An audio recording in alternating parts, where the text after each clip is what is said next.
Bayangkan satu situasi, kita menyuruh anak bersopan, tetapi kita sendiri meninggikan suara. Kita menyuruh anak jujur, tetapi kita sendiri tidak konsisten. Persoalannya, adakah anak mendengar apa yang kita kata atau mereka melihat apa yang kita buat?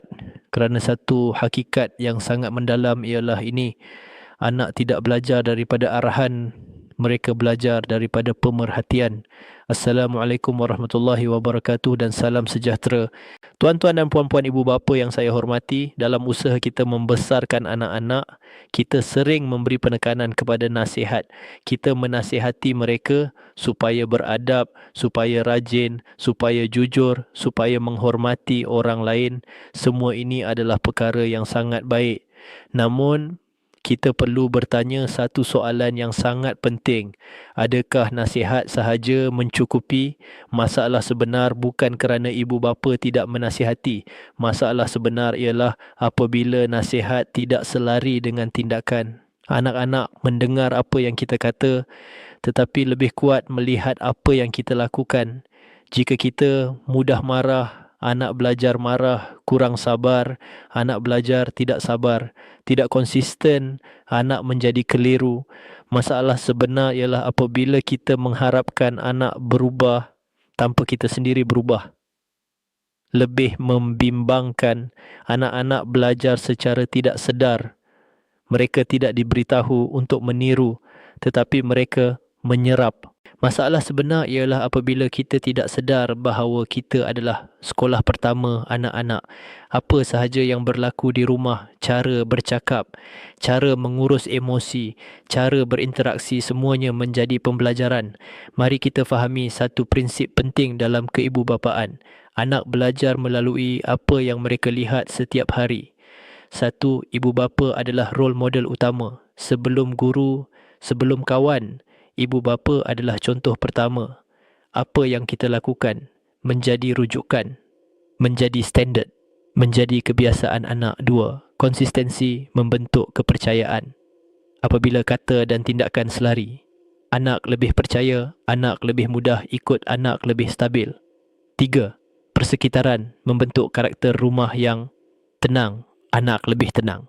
Positif, anak lebih positif. Beradab, anak lebih beradab.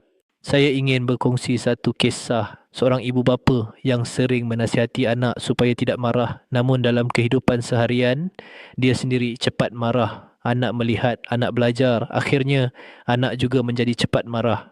Kisah kedua, seorang ibu bapa yang menunjukkan contoh. Dia bercakap dengan lembut, mengawal emosi, menghormati orang lain. Anak melihat, anak meniru, perlahan-lahan anak membesar dengan sikap yang baik.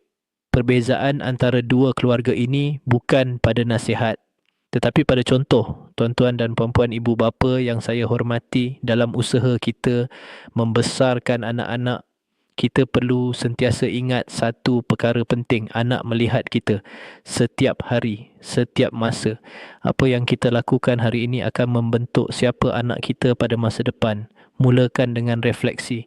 Adakah kita menjadi contoh yang baik? Adakah tindakan kita selari dengan nasihat?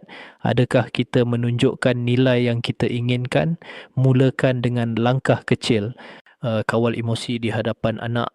Tunjukkan sikap yang baik, jadikan rumah tempat pembelajaran yang positif. Jika tuan-puan rasa perkongsian ini memberi inspirasi, saya jemput tuan-puan untuk subscribe channel Pengetua AI. Di sini kita berkongsi motivasi dan panduan untuk membantu ibu bapa membina generasi yang hebat dan bertanggungjawab. Tekan butang subscribe sekarang, kongsi video ini kepada ibu bapa yang lain kerana kita mahu melihat lebih ramai ibu bapa menjadi contoh terbaik.